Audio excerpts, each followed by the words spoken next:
Look out, he's reaching down! We want to help you to... I know it's working!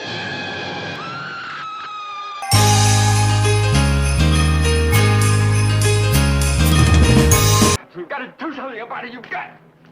See? What happened, Doctor? To the green. The Thing from Another World, 1951. In the freezing Arctic, scientists find something frozen in the ice. An alien that feeds on blood. This black and white classic gave us one of the first truly scary movie monsters from space.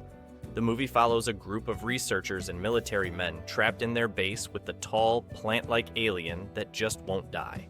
The creature, played by James Arness, terrorizes the team as they try to figure out how to destroy it.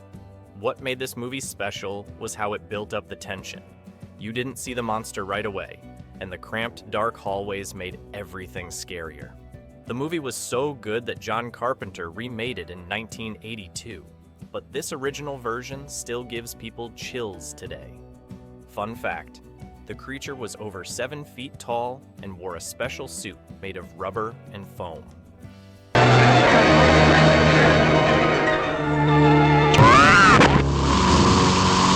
The Day the Earth Stood Still, 1951. A flying saucer lands in Washington, D.C., and out steps Klaatu, an alien who looks just like us. He brings his robot Gort and a warning. Earth needs to stop being violent, or else powerful aliens will destroy us. This wasn't just a scary movie. It made people think about war and peace during the Cold War. Michael Rennie played Klaatu, the friendly but firm alien who tries to help humanity before it's too late.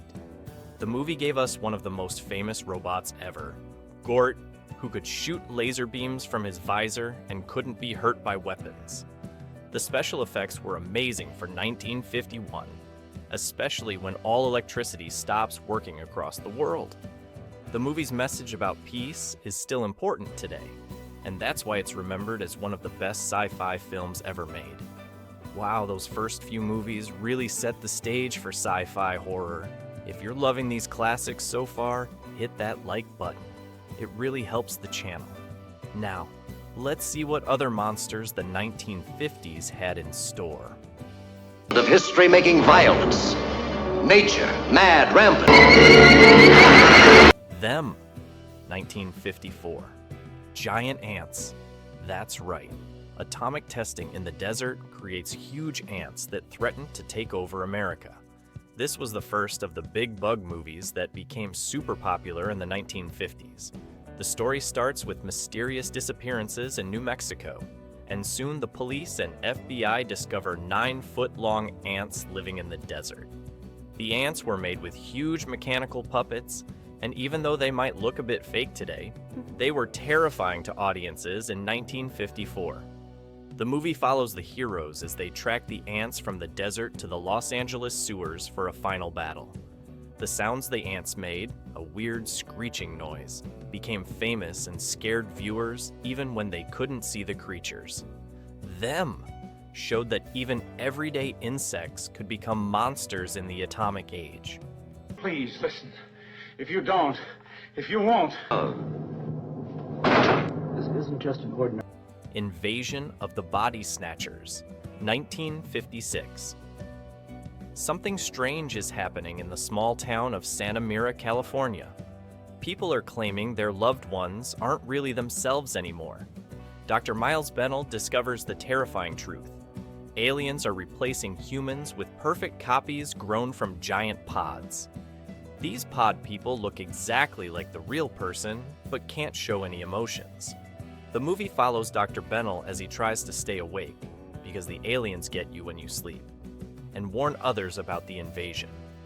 What makes this movie so scary is how it plays on our fears of not knowing who to trust. Even your best friend or family member could be one of them. The movie was shot in black and white, which makes the empty streets and blank faces of the pod people even creepier. It's still considered one of the best invasion movies ever made. One from his icy tomb. By the cruel intruder from the past. The Beast from 20,000 Fathoms, 1953. A nuclear bomb test in the Arctic wakes up a huge dinosaur called a Rhedosaurus, and now it's swimming toward New York City.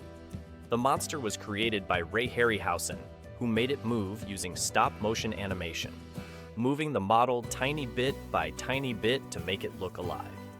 The beast crashes through buildings, eats people, and even destroys a roller coaster at Coney Island.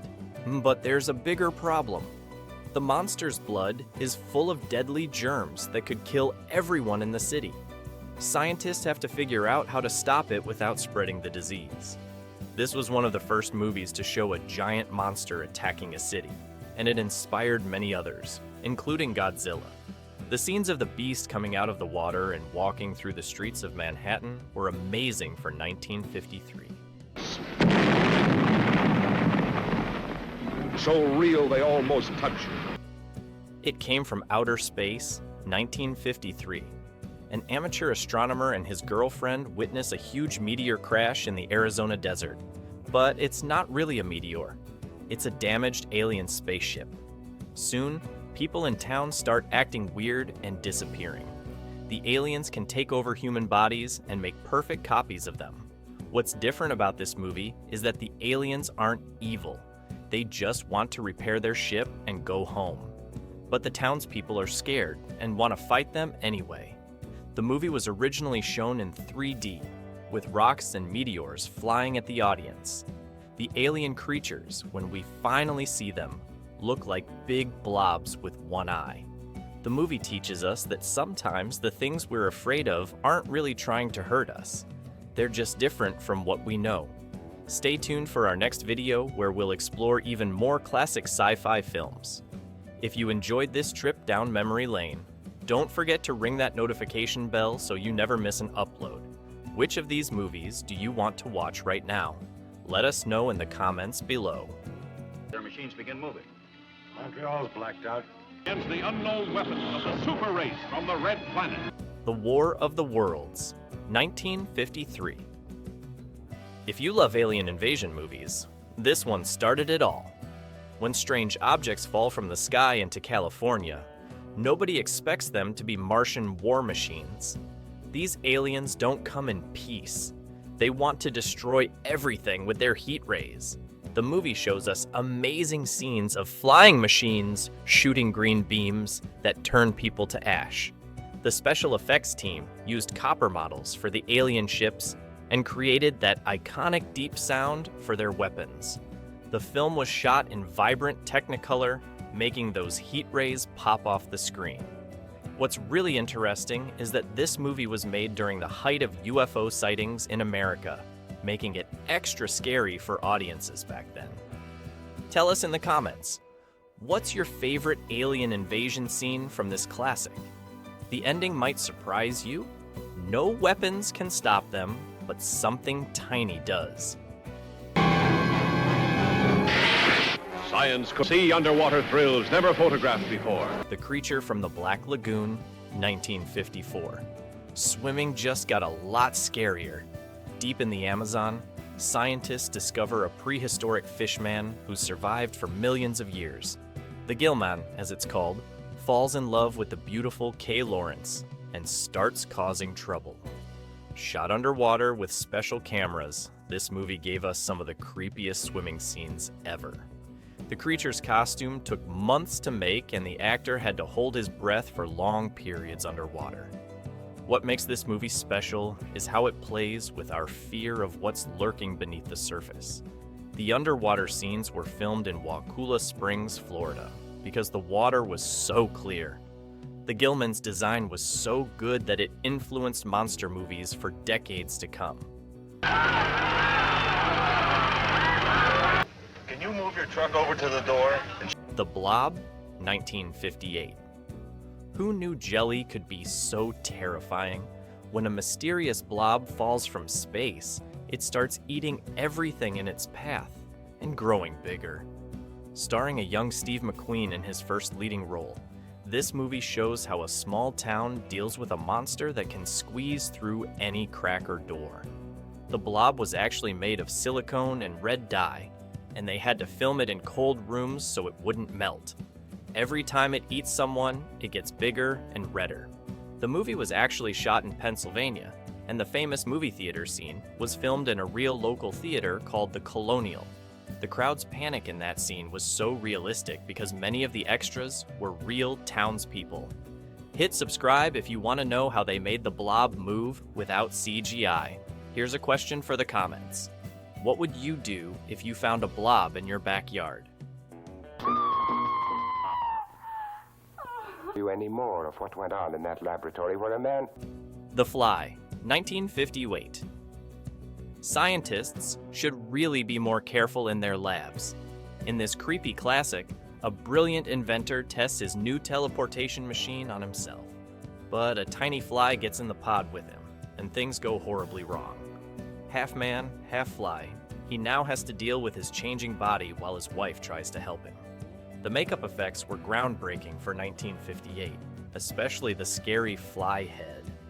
The film was shot in stunning color, making the transformation scenes even more horrifying. The most famous scene, where we finally see the fly head, was so shocking that some audience members fainted in theaters. Vincent Price stars in this one, adding his legendary horror presence to the mix. The movie was so successful that it spawned 2 sequels and inspired David Cronenberg's 1986 remake. These next few movies might be lesser known, but they're absolutely worth watching. Comment below if you've seen any of them. And don't forget to share this video with your horror-loving friends. Have invaded our planet. Washington, London, Paris.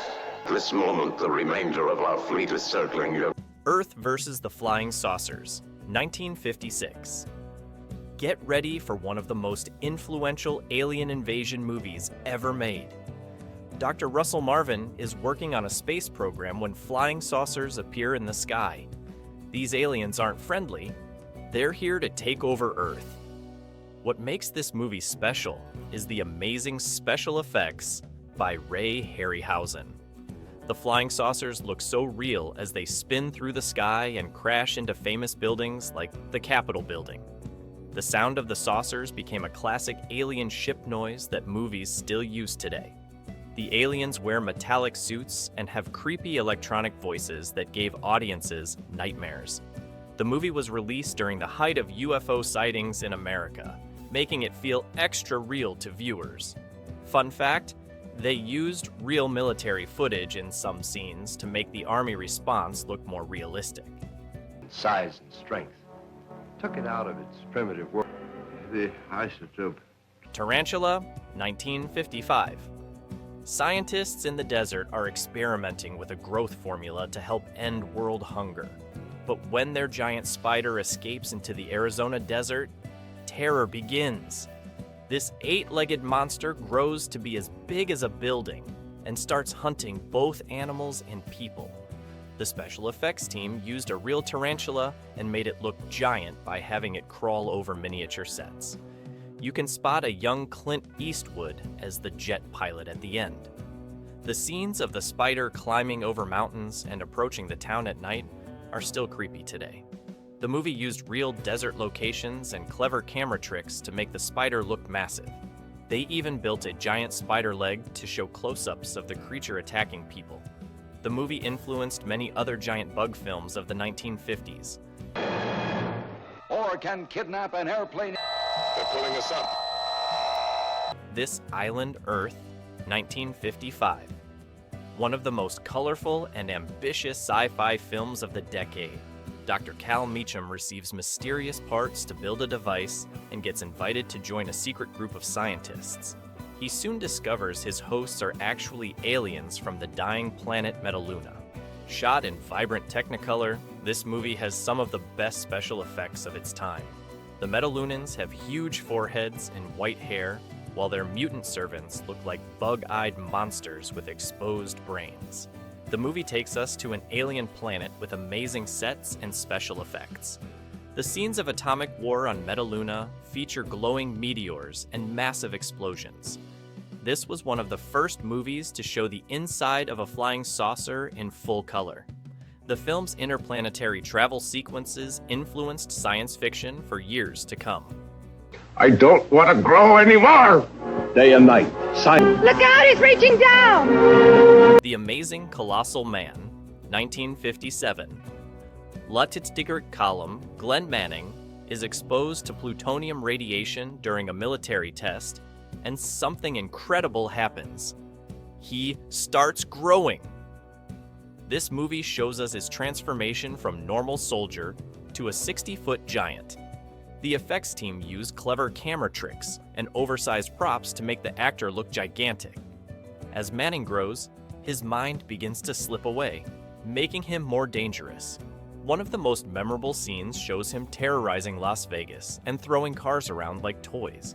The movie had a surprisingly emotional core, dealing with the trauma of soldiers and scientific experiments gone wrong.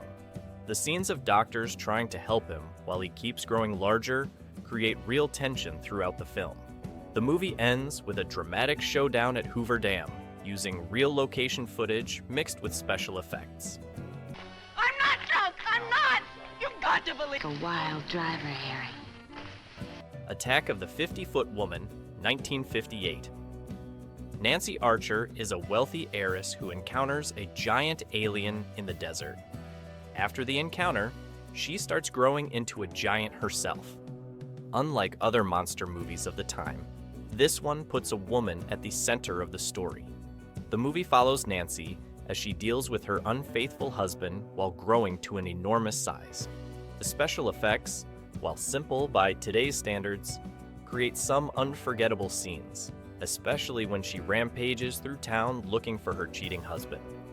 The movie uses interesting techniques like superimposition and large prop hands to create the illusion of a giant woman. The poster for this film became one of the most iconic images in science fiction history. Despite its low budget, the movie became a cult classic and inspired several remakes. Looks like the 1950s had a thing for transformation stories. Which of these changes would be worse? Let us know in the comments. Now, let's check out what happens when science goes wrong in other ways. On the gay sin spots of a great city. The H-Man, 1958. Here's a unique take on the atomic horror genre from Japan. When mysterious liquid creatures start dissolving people in Tokyo, the police think it's just gangster activity. But the truth is much scarier. Radiation has turned some people into liquid beings that can melt others on contact. The movie blends crime thriller elements with horror sci-fi, creating something totally different for its time. The effects team used clever lighting and practical effects to create the eerie melting scenes. Director Ishiro Honda, who also directed Godzilla, brings his signature style to this lesser-known gem. The neon-lit streets of Tokyo add atmosphere to the horror, especially during scenes where the liquid creatures hunt their victims. The film stands out for showing the effects of radiation in a different way from other atomic age movies. Oh, vampire at work. Does it come from another country, or its only warning is a weird, blood-chilling sound? Fiend Without a Face, 1958. Invisible creatures are attacking people at a military base near the Canadian border. These monsters turn out to be thought-made creatures, brought to life by atomic power from a nearby nuclear facility. What makes this movie special is its groundbreaking stop-motion effects, especially when the creatures finally become visible. They appear as crawling brains with spinal cord tails that can strangle their victims. The movie was quite shocking for its time, showing these creatures in graphic detail when they're shot or destroyed. The final battle scene features dozens of animated brain creatures attacking at once. Made on a small budget, the film proved that creative effects and solid storytelling could overcome financial limitations. British director Arthur Crabtree created genuine scares by keeping the monsters invisible for most of the movie, letting viewers' imaginations run wild. What's down there? I don't know. I never saw anything like it before. The Monster That Challenged the World, 1957. Deep in California's Salton Sea, atomic testing awakens giant prehistoric mollusks that start attacking people. The Navy gets involved when the monsters threaten nearby communities and water supplies. The creature effects were impressive for the time. They built full-size monster heads for close-up shots and smaller models for swimming scenes. Real Navy personnel and equipment appear in the film, adding authenticity to the military response scenes. Tim Holt stars as the Navy commander trying to stop these sea monsters before they multiply and spread through the state's water canals. The underwater photography creates real tension, especially when divers encounter the monsters in murky waters. The film stands out for its desert location and unique choice of monster. Giant mollusks were something audiences hadn't seen before. Silica, taking it right out of whatever it comes in. Stones, monoliths, into... The Monolith Monsters, 1957. Here's something different. The monsters in this movie are crystals. When a mysterious meteor crashes in the California desert, it breaks into pieces that grow into massive crystals when they touch water. These crystals don't just grow, they can turn people to stone. The special effects team created impressive scenes of giant crystalline structures growing and toppling over. The movie plays out like a science mystery, as locals try to figure out how to stop these strange space rocks. The threat feels unique because it's not a living creature, but a mindless force of nature. The film uses clever miniature work to show the crystals destroying buildings and threatening the town. Director John Sherwood creates real tension as a rainstorm approaches that could cause all the crystals to grow at once. This being, boneless, fleshless, almost invisible. What's wrong? In there, it was horrible. The Cosmic Man, 1959. As we wrap up our list, here's a thoughtful take on alien visitors. A mysterious sphere appears near a small town, and soon a strange man in black starts asking questions about human society. John Carradine plays the alien visitor who's studying Earth to decide if humans are ready for advanced knowledge. Unlike most alien movies of the era, this one focuses on dialogue and ideas rather than destruction. The film explores themes of science, war, and human nature through conversations between the alien and local scientists. While working with a low budget, the movie creates atmosphere through shadowy photography and Carradine's eerie performance. The sphere effect was created using simple but effective lighting tricks. The film offers a different perspective on alien contact, showing that not all visitors from space came to invade.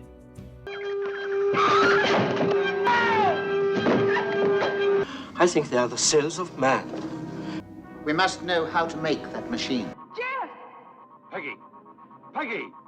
The robots. Come on! Help me, come on! Holds the secret of Cavorite? Leave us alone. Village of the Damned, from 1960, started the decade with pure terror. Based on John Wyndham's novel, The Midwich Cuckoos, this British film showed us a small town where mysterious blonde children with glowing eyes could control adults' minds. The stark black and white photography made everything more haunting. George Sanders played Professor Gordon Zellaby, trying to understand these otherworldly children. The film's genius was in its simplicity. No fancy effects, just those penetrating stares and the growing sense of danger. The scene where the children force a man to crash his car remains chilling today. The film's success led to a sequel called Children of the Damned in 1964, though nothing matched the original's impact. Or stick to the ground in the light of the sun by night. The Last Man on Earth, 1964, gave us Vincent Price in the first adaptation of Richard Matheson's novel, I Am Legend.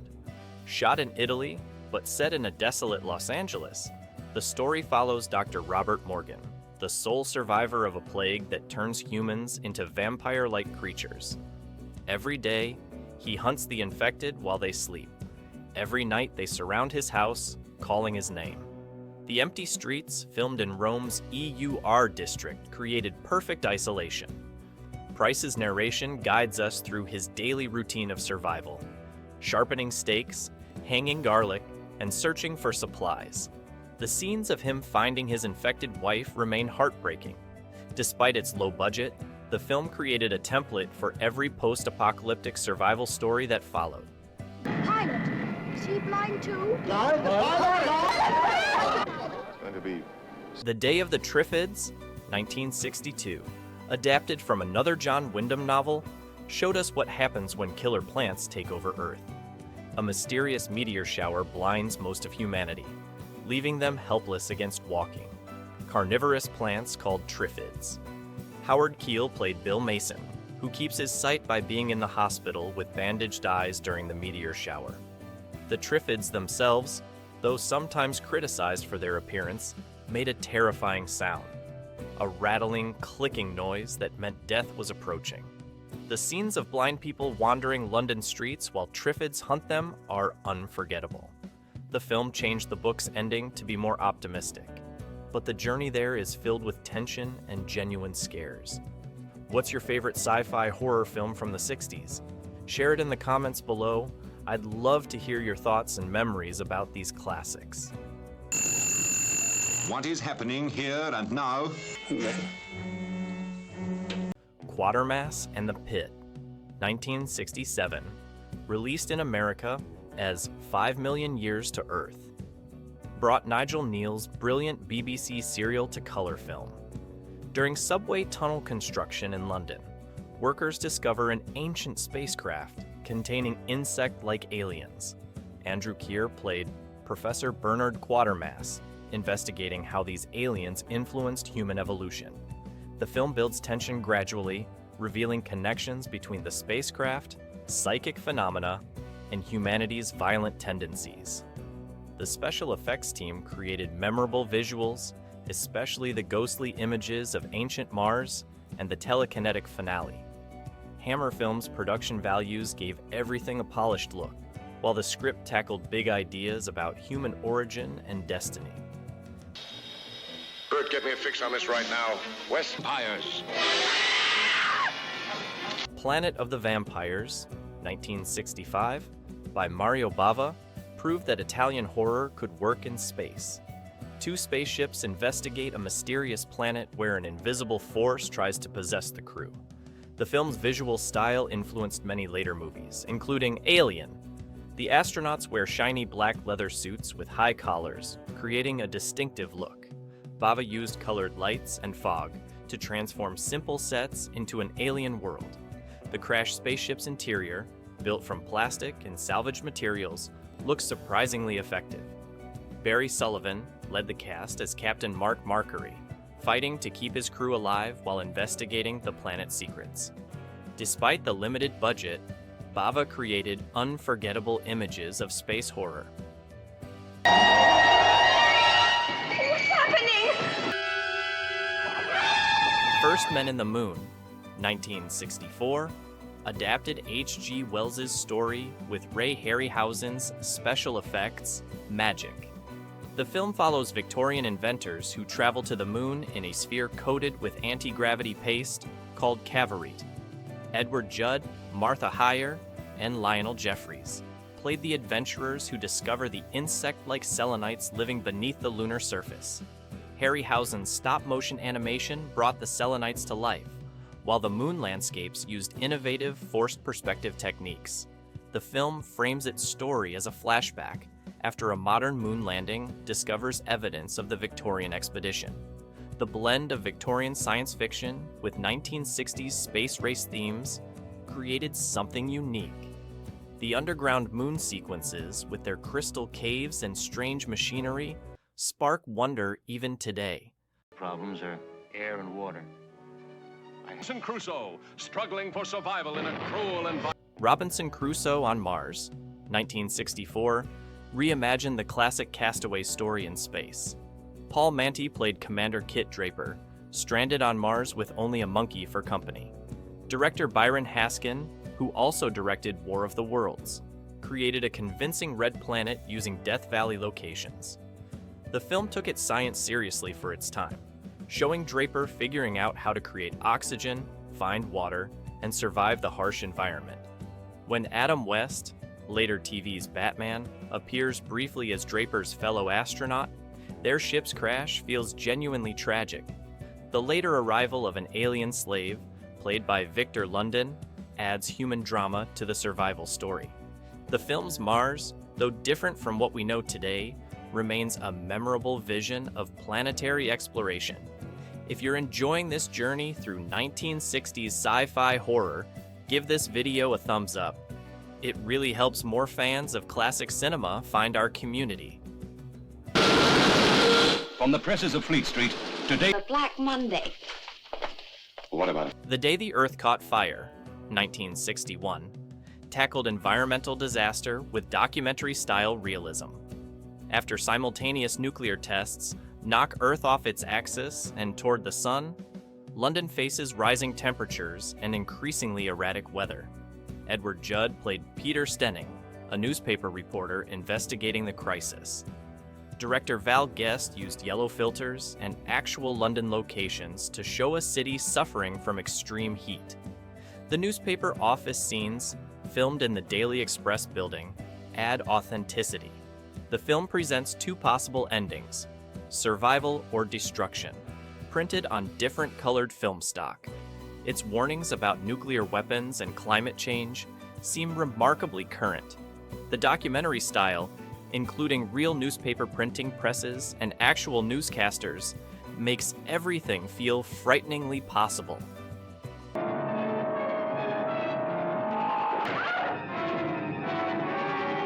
The Earth Dies Screaming, 1964, showed alien invasion on a small scale. When mysterious gas attacks kill most of England's population, a small group of survivors gathers in a village to face robot-like aliens and their reanimated human victims. Willard Parker led the cast as Jeff Nolan, an American test pilot who becomes the group's leader. Director Terrence Fisher, famous for Hammer horror films, created tension through simple but effective means. The robots, though clearly men in suits, move with an unnatural stiffness that becomes increasingly creepy. The black and white photography and empty village locations create an eerie atmosphere. The film demonstrates how effective science fiction horror can be, even with limited resources. The perfect man. You love that Created by man. The Creation of the Humanoids, 1962, explored post-apocalyptic android evolution.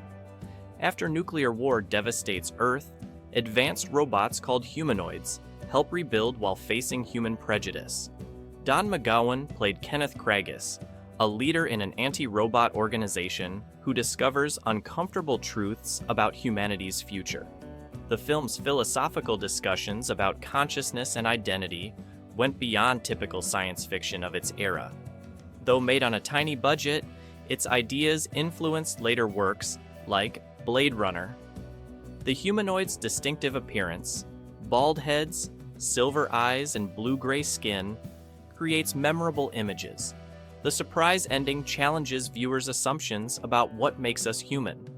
Despite its occasional stiffness, the film's intelligence and ambition shine through. If you're still with me, you're clearly a true fan of classic sci-fi horror. Hit subscribe to join our growing community of vintage film enthusiasts. Mankind. Balance of the Earth's core rips our planet in two. Crack in the World, 1965, presented a different kind of global catastrophe. Director Andrew Martin showed us what happens when scientists drill too deep into Earth's crust.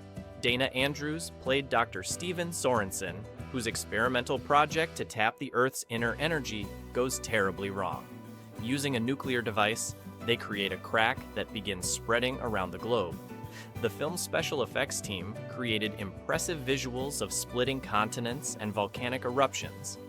Jeanette Scott played Maggie Sorensen, who must choose between her husband's ambition and the warnings of his rival, Ted Rampion, Kieran Moore. The underground laboratory sets and miniature effects hold up surprisingly well. The film raised early concerns about human interference with the planet's natural systems, warning about the dangers of unchecked scientific ambition. Too bad he can't tell us. The Andromeda Strain, 1969, brought Michael Crichton's novel to terrifying life. Director Robert Wise created a scientifically accurate thriller about a deadly extraterrestrial microorganism. When a satellite crashes near a small town in New Mexico, nearly everyone dies mysteriously. Arthur Hill led the cast as Doctor. Jeremy Stone, heading a team of scientists racing to understand and contain the threat. The film's attention to detail in showing scientific procedures was revolutionary for its time.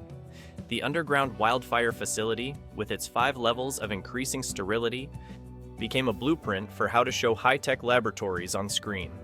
The countdown sequence near the film's end creates unbearable tension. Douglas Trumbull's special effects, especially the electron microscope sequences, added authenticity to the scientific elements. And enjoys all the delights of X, The Man with the X-Ray Eyes, 1963. Stars Ray Milland as Dr. James Xavier, a scientist who develops eye drops that let him see through solid objects. Director Roger Corman turned this simple premise into an exploration of hubris and horror. As Xavier's vision powers grow stronger, he sees things humans were never meant to witness. The film uses creative visual effects to show his expanding perception, from seeing through clothes to perceiving the center of the universe. Don Rickles appeared as Crane, a corrupt carnival owner who exploits Xavier's abilities. The film builds to a shocking conclusion that questions the limits of human perception. Despite its modest budget, the movie creates memorable images of a man cursed by his own ambition to see beyond normal human limits. White Wood tonight, I beg. Horror Hotel, 1960, also known as The City of the Dead, gave us a fog-shrouded tale of witchcraft and science fiction. Christopher Lee played Professor Alan Driscoll, teaching about witchcraft at a New England college. When his student Elizabeth Selwyn, Venetia Stevenson, visits the cursed village of Whitewood for research, she uncovers a coven of immortal witches using atomic age science to maintain their power. Director John Llewellyn Moxey created a thick atmosphere of dread using fog machines and sharp black and white photography. The film blends traditional horror elements with science fiction concepts about time and immortality. The Massachusetts setting was actually created entirely in England, but the authentic-looking fog-bound streets and period details make it convincing. The Underwater City, 1962, combined science fiction with underwater adventure. William Lundigan played Bob Gage, an engineer working to build a self-sustaining city beneath the ocean. Director Frank McDonald explored both the technical challenges and human drama of underwater living. The film used impressive underwater photography and miniature effects to create its submerged world. Julie Adams played Dr. Monica Powers, a marine biologist studying sea life around the experimental city. Despite some dated elements, the film's vision of underwater colonization reflects the period's optimism about conquering new frontiers. The scenes of the city's construction and the dangers faced by its inhabitants create genuine tension. The film stands as an interesting example of how 1960s science fiction imagined humanity's expansion into hostile environments. Which decade should we explore next? The atomic horror of the 50s or the practical effects revolution of the 70s? Drop your vote in the comments below.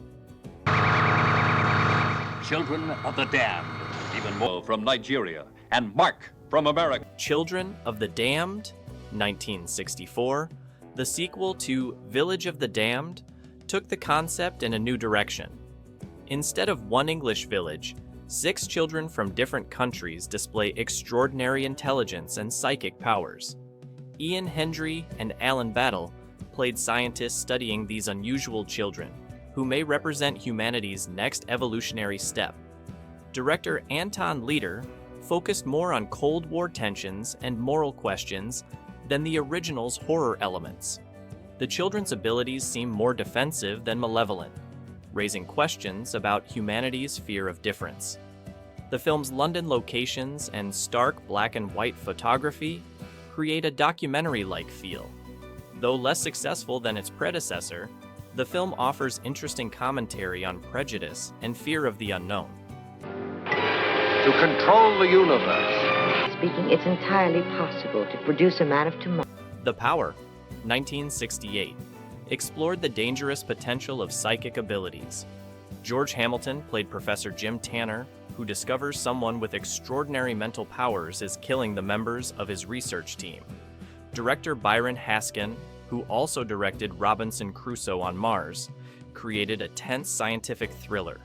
Michael Rennie played the mysterious Arthur Nordland, whose true nature becomes increasingly terrifying. The film uses creative special effects to show telekinetic powers and mental manipulation. The laboratory settings and scientific background add credibility to the fantastic elements. The scene where Tanner experiences time stopping around him remains especially effective. The film stands out for treating psychic phenomena as a scientific rather than supernatural subject. It was you, wasn't it? No. The Mindbenders, 1963, explored the psychological effects of sensory deprivation. Director Basil Dearden cast Dirk Bogarde as Dr. Henry Longman, investigating how isolation tank experiments affect the human mind. When his colleague dies mysteriously, Longman subjects himself to the same experiments to uncover the truth. The film treats its scientific concepts seriously, showing how prolonged isolation can break down personality and reshape human consciousness. Mary Ure played Longman's wife, who watches her husband's personality transform after the experiments. The isolation tank sequences create genuine tension through minimalism rather than special effects. The film raised important questions about scientific ethics and the fragility of human identity. Though marketed as science fiction horror, it stays grounded in real psychological research of its era. Yes. Who knows what lies ahead? You could find... Cyborg 2087, 1966, brought time travel and robotics together. Michael Rennie played Garth A7, a cyborg who travels from the year 2087 to prevent a scientist from making a discovery that will lead to mind control technology. Director Franklin Adrian created an interesting twist on the standard time travel story, with the future trying to prevent its own existence. Karen Steele played Sharon Mason, who helps Garth while questioning his true motives. The film explores themes of free will versus control, showing how scientific advances can threaten human freedom. Despite budget limitations, the movie creates effective moments of tension as Garth races against time. The scenes showing his cybernetic abilities use clever practical effects. The film's vision of a controlled future society reflects Cold War fears about automation and conformity.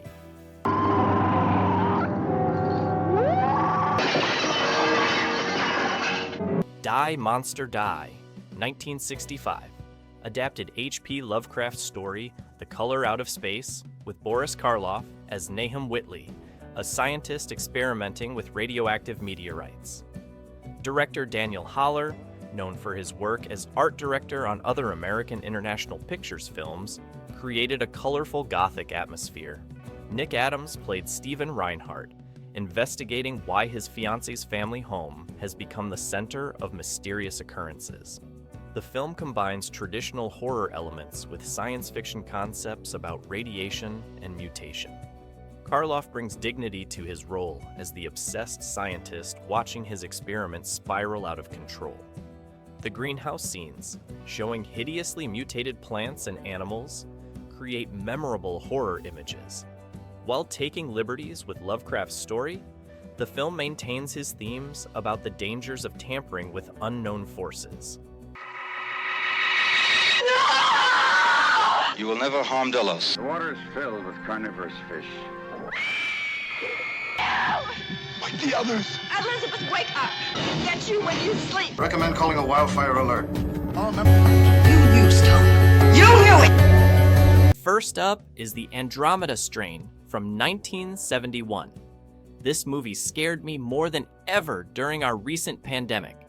Scientists racing against time to stop a mysterious alien organism that turns human blood to powder. How terrifying is that? The stark white laboratories, those intense decontamination scenes, and the constant ticking clock create such incredible tension. The way it builds suspense through science makes it even scarier because it feels so real. That scene where they discover what the organism does to human tissue, I remember watching it through my fingers. The close-up shots of the microscope slides showing the organism multiplying and mutating still give me nightmares.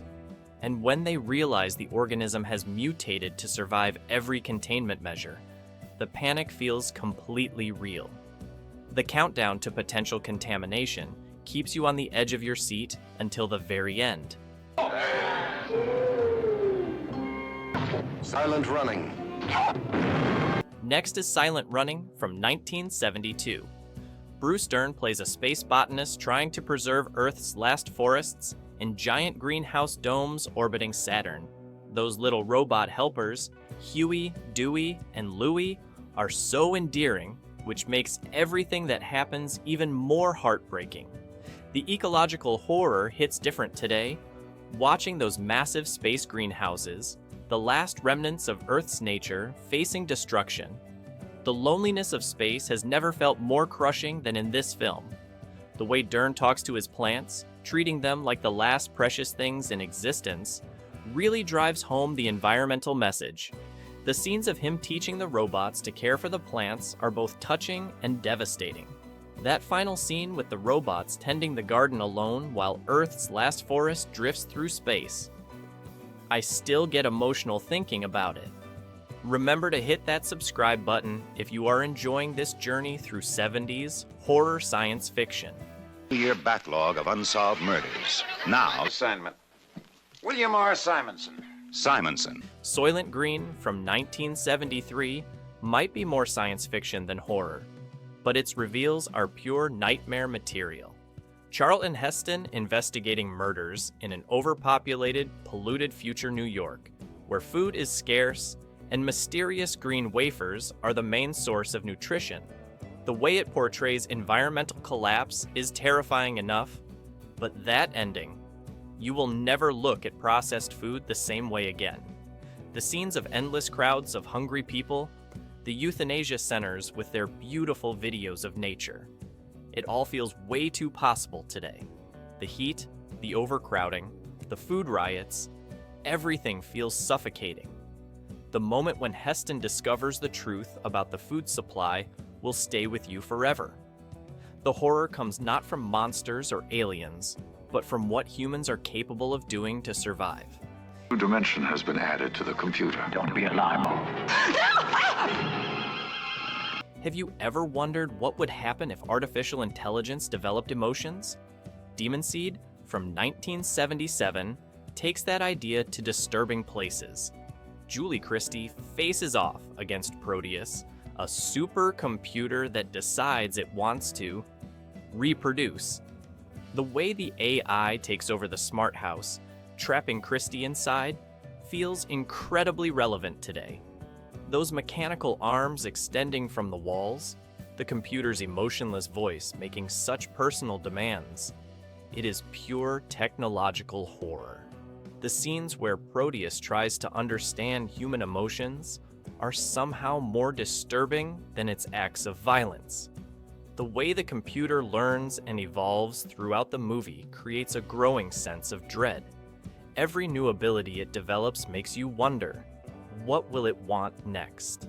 The combination of advanced technology and primal desires creates a unique kind of horror. Keep watching for more science fiction horror gems, and do not forget to subscribe. Sleep.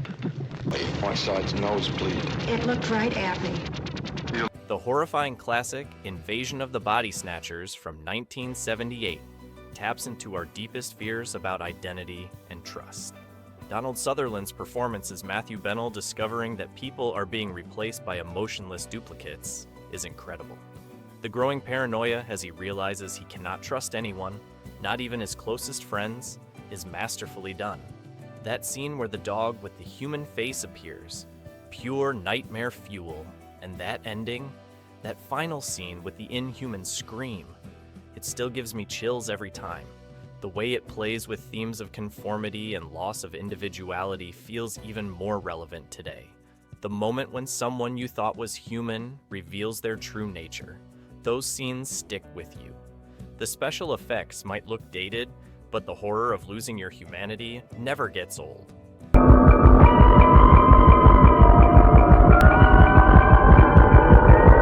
Now here comes Alien from 1979, a movie that changed both horror and science fiction forever. The claustrophobic corridors of the Nostromo, that perfectly designed xenomorph, Sigourney Weaver's powerful performance as Ripley. Everything works together to create pure terror. The chestburster scene remains one of the most shocking moments in cinema history.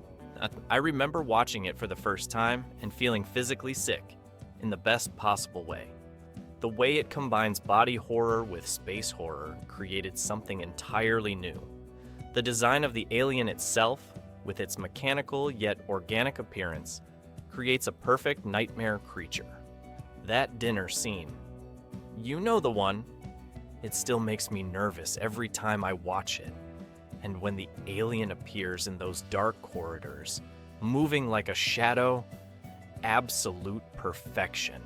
If there's an intelligence there, I want...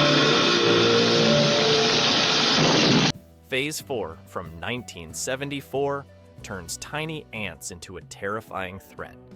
This movie about super intelligent insects plotting against humanity might sound silly, but those extreme close-up shots of real ants will mess with your head. The scientific approach to the horror makes it feel so believable.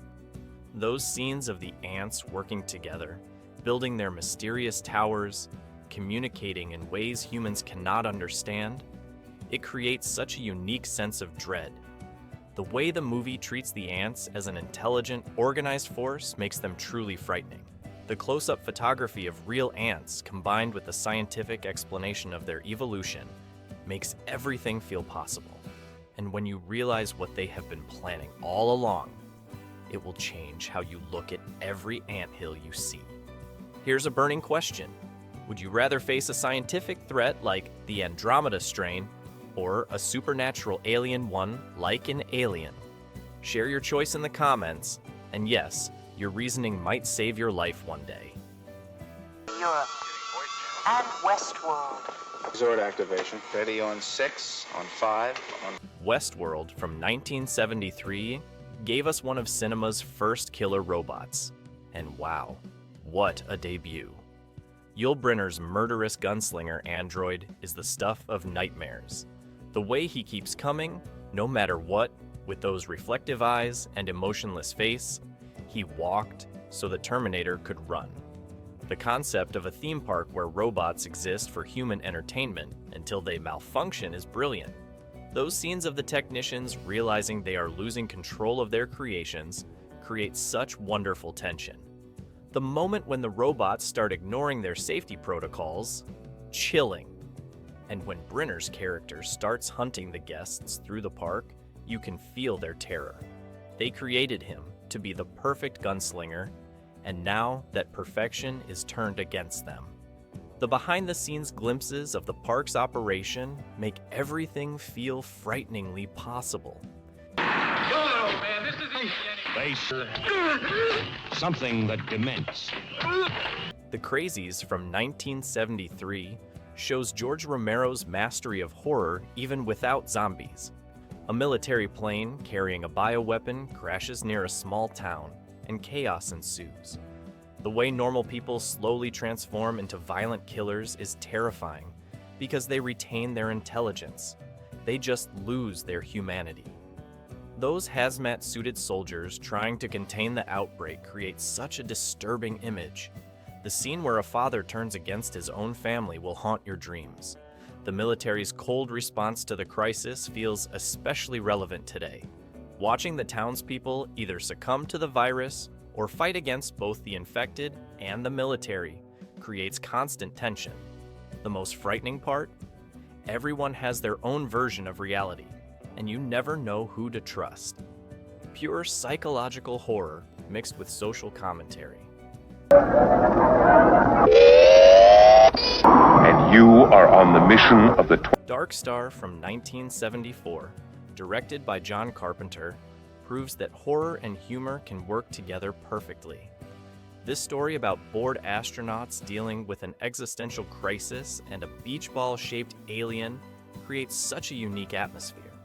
The way it combines philosophical discussions with slapstick comedy somehow makes the horror elements hit harder. That scene where they have to argue philosophy with a self-aware bomb to prevent it from exploding is both hilarious and terrifying. The alien, despite looking like a beach ball with claws, becomes genuinely threatening in the ship's cramped corridors. The crew's growing space madness adds another layer of psychological horror. When they start talking to the frozen captain's corpse like it is totally normal, you realize just how far gone they are. The ending manages to be funny, profound, and horrifying all at once. If you are enjoying this deep dive into 70s horror, now would be a perfect time to hit that subscribe button. Joins this men's association. Anything that gets him out. I'll just die if I don't get this recipe. It took me. The Stepford Wives from 1975 brings suburban horror to a whole new level. When Catherine Ross moves to the perfect suburb of Stepford, she notices something very wrong with the eerily pleasant wives. The way the movie builds tension through small details is masterful. The blank smiles, the obsession with housework, the strange behavior of their husbands. Those scenes in the Men's Association building create such a sense of dread. The moment when Ross realizes what is really happening to the women of Stepford will make your blood run cold. The commentary on gender roles and conformity feels just as relevant today. That final scene in the supermarket, with all the perfect wives pushing their carts and their flowing dresses, it is beautiful and terrifying at the same time. Sometimes the scariest monsters wear perfect makeup and bake perfect pies. Impact of his first dramatic performance. The Man Who Fell to Earth. From 1976 stars David Bowie as an alien seeking water for his dying planet. And honestly, who else could play that role? The way the movie blends science fiction with psychological horror creates something truly unique. Watching this alien slowly lose himself in Earth's pleasures and vices is both fascinating and disturbing. Those scenes where his true alien form bleeds through his human disguise are so unsettling. The visualization of his homeworld, dying of thirst, creates such a sense of despair. The way Earth's corruption slowly destroys his noble mission is the real horror here. When he finally realizes he has become too human to save his own people, that moment hits hard. Bowie's otherworldly presence makes every scene feel slightly off-kilter, perfect for this tale of alienation and loss. Quick question that keeps me up at night: which AI villain terrifies you more, Proteus from Demon Seed or the Gunslinger from Westworld? Tell me your pick, and what makes it scarier? Accept me, no question. We're meant to die. God Told Me to from 1976 combines religious horror with alien invasion in ways you would never expect. Normal people suddenly committing horrible acts of violence, all claiming God told them to do it. The investigation leads to something far stranger than religious mania. Try alien messiahs and genetic manipulation. Those scenes of random violence erupting on New York streets feel so real and terrifying. The way it blends Catholic imagery with science fiction creates such a unique atmosphere of dread.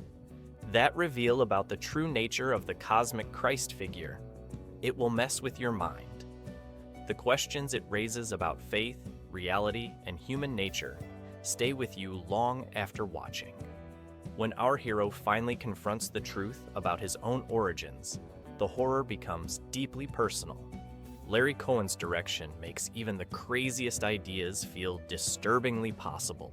It went down the storm drains. That's how it can travel the length of the... Get down. Have you ever seen a killer baby movie quite like It's Alive from 1974? This story of a mutant baby terrorizing Los Angeles somehow manages to be both ridiculous and genuinely frightening. The way it deals with parental fears and societal prejudices adds real depth to the monster baby premise. Those scenes where you only glimpse the baby's movements create such effective tension. The father's struggle between protecting his murderous offspring and protecting society raises interesting moral questions. When the police surround the storm drains where the baby is hiding, you find yourself unsure who to root for. The sound design deserves special mention. Those baby cries mixing with inhuman shrieks will haunt your dreams. And that milk truck scene, you will never look at baby bottles the same way again. Sometimes the most terrifying monsters come in the smallest packages. Hey horror fans, we are getting close to the end, so make sure you have subscribed to catch our next deep dive into classic horror. Go wrong, but something did. 5, 4. Future World from 1976, the sequel to Westworld, takes the robot rebellion in fascinating new directions. Peter Fonda and Blythe Danner investigate a suspicious theme park where the robots might be replacing world leaders with duplicates. The idea that anyone could be a robot creates such paranoid tension. Those scenes in the robot production facility, with endless copies of human bodies, are deeply unsettling. The way the robots maintain perfect smiles while plotting humanity's downfall adds another layer of creepiness. When our heroes discover the true scale of the robot conspiracy, the horror becomes global. That sequence where they journey through the dream recording facility creates such a surreal atmosphere. The moment when someone you trust reveals their mechanical nature, it makes you question everyone around you. Sometimes the scariest monsters are the ones wearing familiar faces. He needs us. That's why the ants only want us to take care. Empire of the Ants, from 1977, takes the giant bug genre to new levels of insanity. Joan Collins faces off against enormous ants mutated by toxic waste in the Florida Everglades. The practical effects might look cheesy now, but the way these ants mind control their human victims adds psychological horror to the creature feature fun. Those scenes of the ant colony expanding their territory create such a sense of unstoppable invasion. The moment when they discover what the ants are really planning, turning humans into willing slaves, adds another layer of horror. The swamp setting adds to the claustrophobia, with danger lurking both above and below the water. When the ants reveal their true intelligence and ambition, the story becomes even more disturbing. That final revelation about their ultimate goal will make your skin crawl. If you had to spend one night in any location from these movies, the Nostromo, Stepford, or the Phase 4 ant colony, which would you choose? Tell me your pick and your survival plan. Well, if it still works, it's the quickest way to... Keep your hand out of the water. And finally, we have Piranha from 1978, which proves that sometimes the best horror comes in schools. This story about genetically engineered killer fish might seem like a Jaws ripoff, but it adds Cold War weapons development into the mix. The scene where they discover the secret military research facility sets up the scientific horror perfectly. Those piranha attacks, with their frenzied feeding sounds and red-tinted water, create such intense moments of terror. When they realize the piranha are heading toward the summer camp, pure anxiety.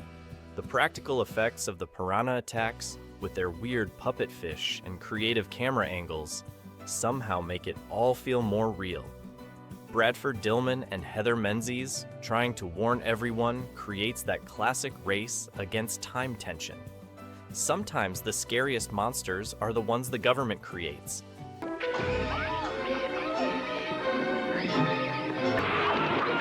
call yourself a scientist?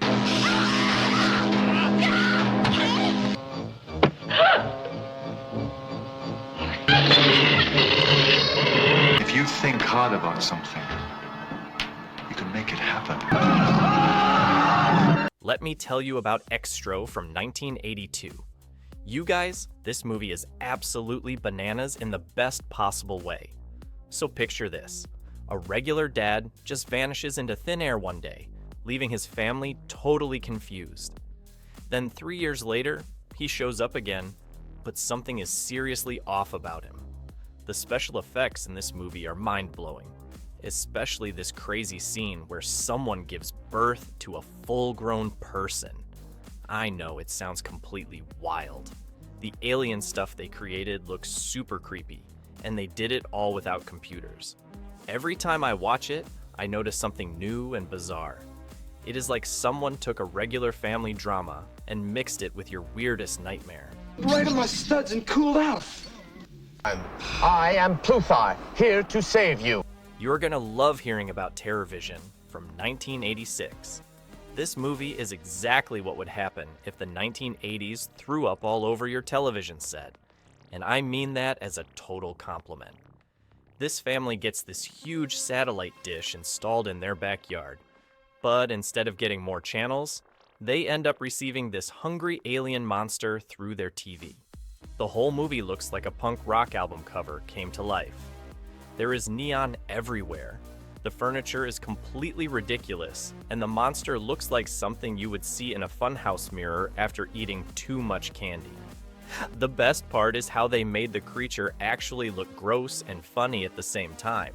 Every single room in this movie is decorated like your weird aunt's house from 1986. Menace to society. You'd be paranoid too if you had a Share of all its victims. It gives no warning. Let me introduce you to Split Second from 1989. Imagine Blade Runner had a baby with a monster movie. That is basically what we have got here. Rutger Hauer plays this cop in a London that is totally flooded because of climate change. The whole city is dark and wet and super creepy. He is hunting down this really scary monster that is way more than just your average bad guy. The whole movie feels like you are walking through a dark alley at midnight during a rainstorm. They filmed everything to look super moody and mysterious, and Rutger Hauer is just so cool in this role. It is like they took every awesome 1980s sci-fi idea and threw it into a blender.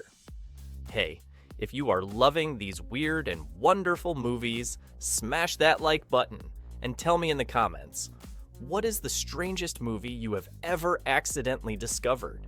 I bet you all have some crazy stories to share. Now check this out. A creature that combines the technology of a computer. Hardware from 1989. This movie is like a heavy metal music video that turned into your worst nightmare, and I totally mean that as a compliment. The story follows this guy who finds a broken robot head in the desert and gives it to his girlfriend as a present. Worst gift ever. Because this thing rebuilds itself and turns their apartment into a total death trap. The whole movie glows with this amazing red light that makes everything look super creepy. And the music? Pure awesome. They got bands like Ministry and Public Image Limited on the soundtrack. The robot effects still look incredible today, and they did it all with actual props and mechanics. We landed on this. Let me tell you about Creature from 1985, which some of you might know as Titan Find. This movie is basically what you would get if you made Alien on a budget, but do not let that scare you away, because it is super fun. The story follows these scientists who find this ancient alien laboratory on Titan, one of Saturn's moons. The creature looks like something your talented friend made in their garage, but that honestly makes it even cooler. And you have got to see Klaus Kinski in this. He plays this super sketchy scientist and just goes completely off the rails with his performance. The whole thing feels like that weird dream you have after eating too much pizza and watching sci-fi movies all night. The moon base sets are exactly what you would expect from the 1980s, and I am here for it. Einer Fehler unterlaufen.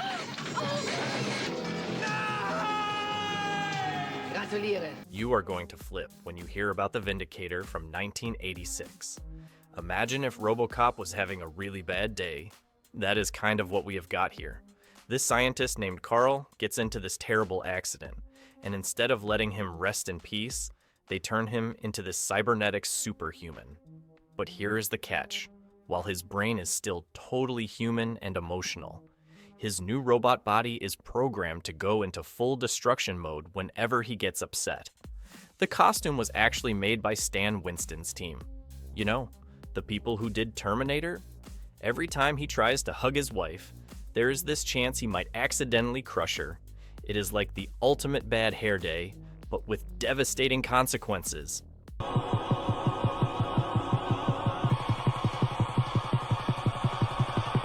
Life Force from 1985 is absolutely bonkers, and I mean that in the best possible way. Picture this: space vampires. But not just any space vampires. Naked space vampires terrorizing London. And guess what? Patrick Stewart is in this.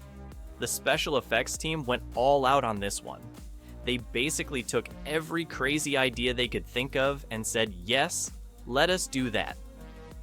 The movie starts on a space mission to Halley's Comet, where they find this weird alien spaceship, and it just gets wilder from there. The music sounds like an entire orchestra drank 10 energy drinks and decided to perform.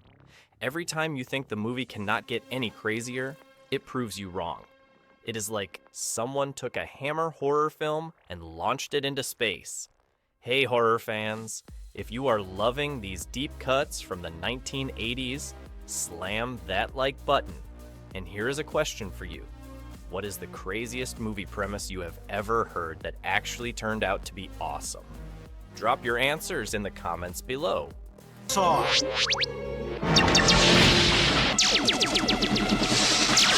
Time for Strange Invaders from 1983. This movie is like if someone took E.T. and said, what if instead of being cute and friendly, the aliens were totally creepy? It is set in this small town that looks perfect on the surface, but something is seriously wrong. The aliens disguise themselves as normal people from the 1950s, but when they reveal their true forms, oh boy, the special effects team went crazy with melting faces and weird transformations. It has got this amazing retro sci-fi feel mixed with 1980s horror effects. Think Body Snatchers meets American Graffiti, but with way more exploding heads. The best part is how they play with this whole 1950s nostalgia thing while making it super unsettling. Terror surrounds you. The Deadly Spawn from 1983 is exactly the kind of movie that would have gotten me in trouble for watching it as a kid. This thing starts in the basement of a house where this meteor crash lands and unleashes these aliens that look like angry tadpoles with way too many teeth. The creature effects are pure nightmare fuel. All rubber and slime and practical effects glory. The best part is that they made this movie for basically no money, but the monsters look incredible. It is like someone took every kid's fear of what lives in the basement and turned it into a real monster. The whole thing feels like a love letter to drive-in monster movies, but with extra gore and some seriously creative kills. Watch out for the scene with the biology students. It is wild. The universe. Or we're... It's out of control. You've got to turn it off. From Beyond, made in 1986, is what happens when science goes completely off the rails. These scientists developed this machine called a resonator that lets you see beyond normal reality. Surprise, surprise, there are things out there that we probably should not be looking at. The effects team went absolutely crazy with this one. You have got people's heads transforming, weird creatures coming through walls, and so much glowing purple light everywhere. Jeffrey Combs plays this scientist who gets way too obsessed with the machine, and things just get messier from there. The whole movie feels like the weirdest acid trip ever, but with way more tentacles and body horror. They basically took every weird idea they could think of and cranked it up to 11. time for another audience check-in. If you are still with me, give this video a thumbs up and tell me, which of these monsters would you least want to meet in a dark alley? My vote goes to those teeth monsters from Deadly Spawn. We're talking Ghost Town! Who would you see? Out, because the comet is coming into... Let me tell you about Night of the Comet from 1984. This movie is like The Breakfast Club meets The Walking Dead, and it is so much fun. Earth passes through this comet's tail, and almost everyone turns to red dust, except for a few teenagers who were inside shopping malls or metal containers. Our heroes are these two Valley Girl sisters who suddenly have to deal with the end of the world, zombies, and evil scientists. The whole movie has this amazing neon pink and orange color scheme, and the 80s mall aesthetics are just perfect. They fight zombies while trying on clothes and making jokes about dating. It is like someone said, what if we made a post-apocalyptic movie but made it totally radical? The soundtrack is packed with awesome 80s tunes too. Aaron Moran, trapped in a living maze of terror, to scare you to death. The Galaxy of Terror from 1981 is exactly what happens when you take every space horror idea and throw them into a blender. This movie is famous for being produced by Roger Corman, and it shows in the best possible way. The story follows this space crew investigating a mysterious planet. But what makes it wild is that the planet creates monsters from their worst fears.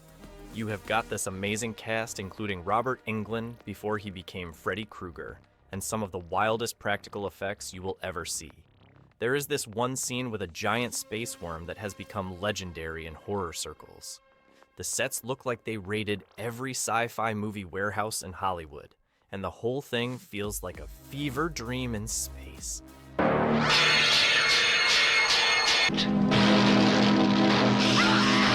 Inseminoid from 1981. Okay, buckle up for this one because it is absolutely wild. This British sci-fi horror takes place on this distant planet where archaeologists are digging up alien artifacts. But things go completely sideways when one of the crew gets attacked by this alien that, well, let's just say it has some unusual reproduction plans. The whole movie has this incredibly creepy atmosphere with these claustrophobic caves and dark corridors. They filmed it in actual caves in England to save money, and it totally works. The practical effects are super gross, but impressive for the time. Think Alien meets The Thing, but with a much smaller budget and a very British sense of doom. The lead actress gives this incredibly intense performance too. Hey horror fans, quick break. If you are enjoying these deep cuts from the 80s, make sure to hit that subscribe button. What is your favorite setting for a horror movie? Space, underground caves, or abandoned buildings? Let me know in the comments. Why not? How many worlds are there in the universe? You have got to hear about Contamination from 1980. This Italian sci-fi horror is like someone watched Alien and said, what if we made it about exploding eggs instead? The story starts when they find this ship full of mysterious green eggs in New York Harbor. Anyone who gets too close to these eggs, boom, they literally explode. The special effects team went wild with the gore, and everything happens in this amazing slow motion that makes it extra gross. We follow these heroes trying to figure out where these eggs came from, and it leads them to this crazy adventure in South America. The music is by this band called Goblin, who did a bunch of horror movies, and it absolutely slaps. The whole thing feels like a wild ride through every B-movie idea they could think of.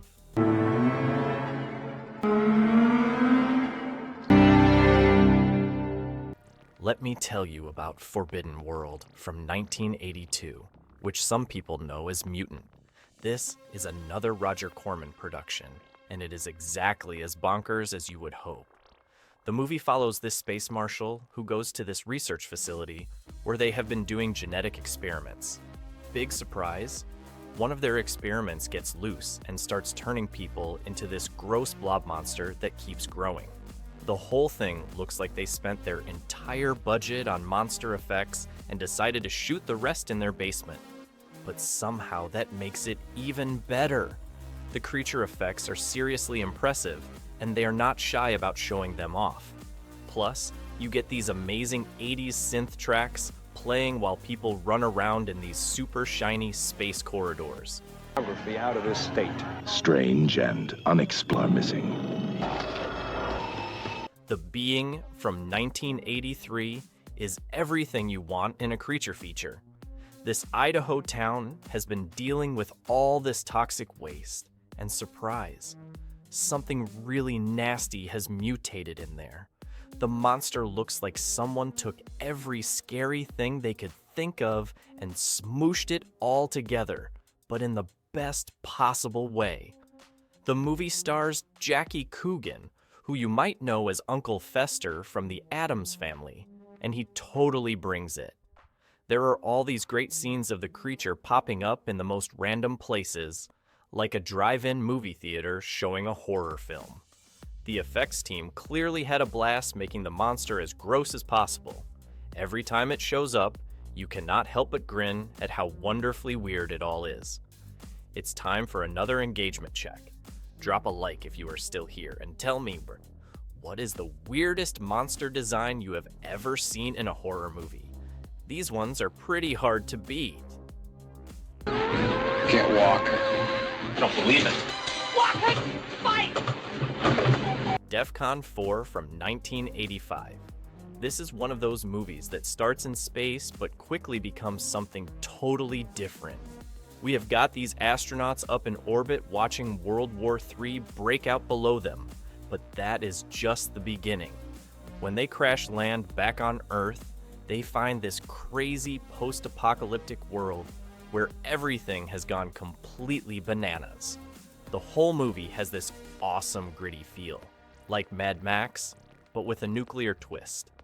The practical effects team did an amazing job making everything look destroyed on a tiny budget.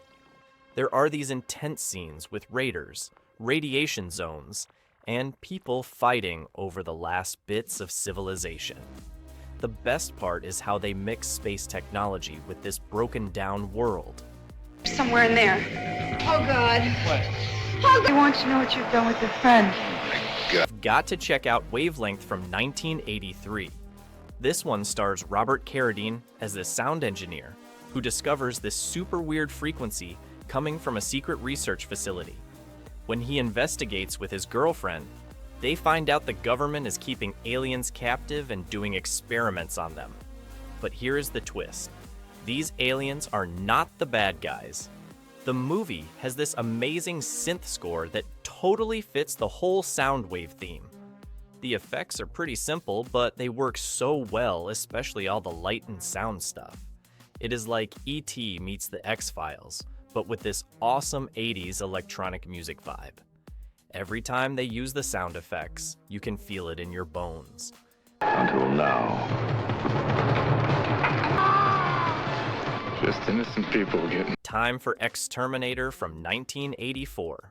And trust me, it is exactly as awesome as it sounds. This movie is about this guy who creates this super advanced pest control robot, because regular bug spray just is not enough, right? But of course, the robot decides that humans are the real pests that need to be dealt with. The killer robot looks like they built it from spare parts from Radio Shack, but somehow that makes it even scarier.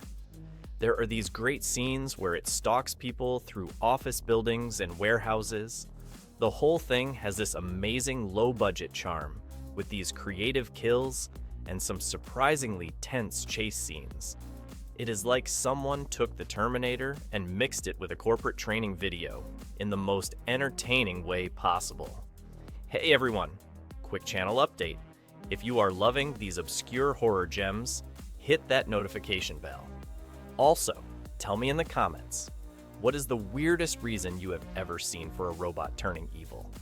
I think a malfunctioning pest control bot might take the cake.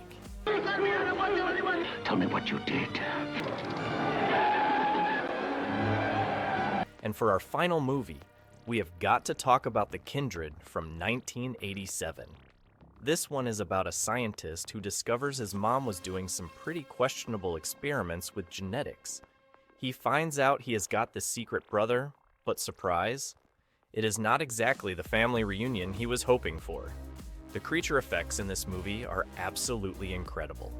They use practical effects and puppetry to create this slimy, tentacled monster that still looks amazing today.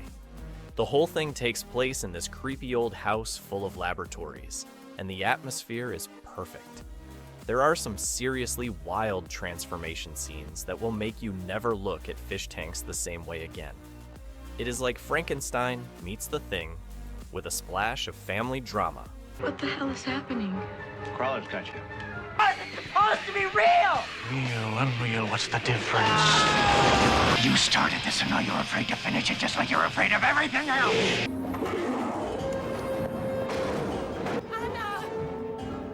And your friends are letting it out. Shut up! No! My dog. He knows my secrets. Event Horizon, 1997. The haunted house movie that traded creaky floorboards for creaky spaceships. When I first watched this movie, I couldn't sleep for a week straight. The rescue crew finds this abandoned spacecraft that disappeared into a black hole, and what follows is pure nightmare fuel. Sam Neill delivers one of the creepiest performances ever, as the scientist who goes completely off the deep end. Those scenes where the crew watches the video logs still make me jump, and the gothic architecture in space creates this perfect atmosphere of dread. The hell dimension sequences, pure nightmare material. Remember those flashing scenes of the original crew? I still see those in my dreams sometimes. The mix of space isolation and supernatural horror works perfectly here. More docile and controllable. Just don't know it yet. Species, 1995. Imagine scientists receiving alien DNA instructions and thinking, hey, let's just make this thing. What could possibly go wrong? This movie took the alien threat in a completely different direction. Natasha Henstridge plays this perfect alien-human hybrid who looks gorgeous but transforms into something straight out of H.R. Giger's darkest dreams. The way she hunts for a mate through Los Angeles created this weird mix of sexy and terrifying that only the 90s could pull off. The transformation scenes still hold up today. Those tentacles and spikes bursting out gave me nightmares for months. And when she cocoons her victims, pure nightmare fuel. The chase scenes through the city keep you on edge, and Michael Madsen plays this perfect tough guy who's way out of his depth. Drop a comment below. Which 90s movie monster still gives you nightmares? The species Alien or Event Horizon's Hell Dimension demons? Who could be doing it? One knows what to call it. Tremors, 1990. Let me tell you about the movie that made me afraid to walk on sand. These massive underground worms called graboids are hunting people in this tiny desert town, and it's just perfect. Kevin Bacon and Fred Ward play these handyman buddies who suddenly have to become monster hunters. The way these creatures move underground, creating these ripples in the sand before striking, genius. Remember that scene where they're stranded on rocks, playing the world's deadliest game of the floor is lava? The practical effects for the graboids still look amazing today. What makes this movie special is how it balances horror with humor. You're laughing 1 minute and jumping the next. And those scenes where they have to stay completely silent, pure tension. Merry Christmas, baby. I got something else you like. What is it? Hardware, 1990. Here's a hidden gem that deserves more love. Set in this gritty, post-apocalyptic world, the story follows a scavenger who brings home what he thinks is just a cool robot head. Big mistake. This killer robot, called the MARK-13, rebuilds itself and starts terrorizing people in this cramped apartment building. The The whole movie has this incredible industrial vibe with a killer soundtrack that perfectly matches the mechanical horror. The way the robot stalks its victims through the building, using the electrical systems and security cameras, pure genius. The neon-soaked visuals and practical effects create this perfect cyberpunk nightmare. And that scene where it finally reveals its fully rebuilt form, absolutely terrifying. The confined space makes everything feel more intense and personal. People afraid of themselves. We gotta go right now! I'm gonna get out of here, Marty. Body Snatchers, 1993. When they decided to remake Invasion of the Body Snatchers on a military base, they created something special. Gabrielle Anwar plays this teenager who moves to a military base with her family, only to discover that aliens are replacing everyone with emotionless duplicates. The military setting adds this extra layer of paranoia. Who can you trust when everyone follows orders without question anyway? That scene where she realizes her own father isn't human anymore hits hard, and the pod people screech. It still sends shivers down my spine. The way the movie plays with the idea of conformity in the military setting is brilliant. Those scenes in the base hospital where they're creating the replicas, pure nightmare fuel. Drop a comment right now. What scares you more? Hell dimensions or alien hybrids? The eternal battle of supernatural versus biological horror. What are they? Until it turned its sights on them. Screamers, 1995. Based on a Philip K. Dick story, this movie will make you question every piece of tech in your house. Peter Weller plays this soldier on a mining colony where these self-replicating robots called Screamers have evolved way beyond their original programming. The way these blade-running terrors can now imitate humans adds this perfect layer of paranoia. That reveal when they discover the child Screamer? Absolutely chilling. The desolate mining colony creates this perfect backdrop for mechanical horror. The scene where they're tracking the Screamers through the tunnels, hearing that high-pitched screaming getting closer and closer, pure tension. And when they realize the Screamers have evolved into perfect human copies, that's when the real paranoia kicks in. Your planet. Is this gonna be on the test? This is the test. You have to destroy it.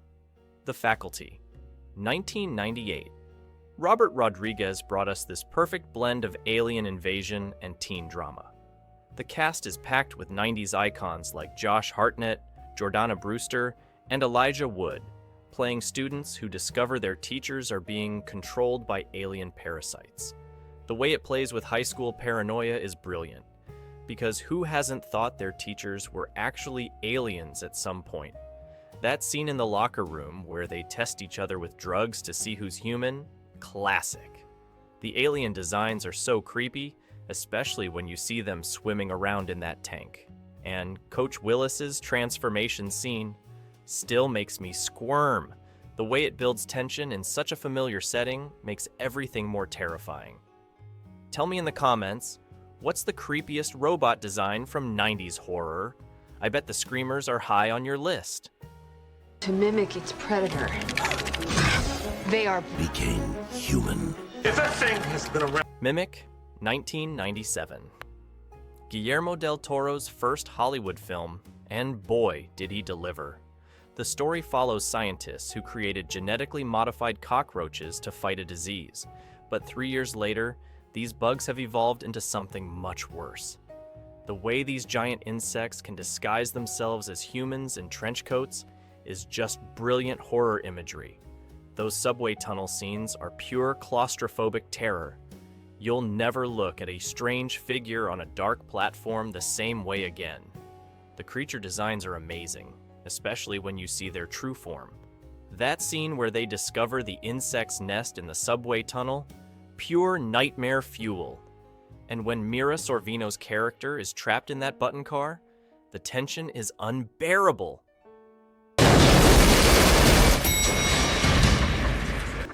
The girl from Ipanema. Deep Rising, 1998.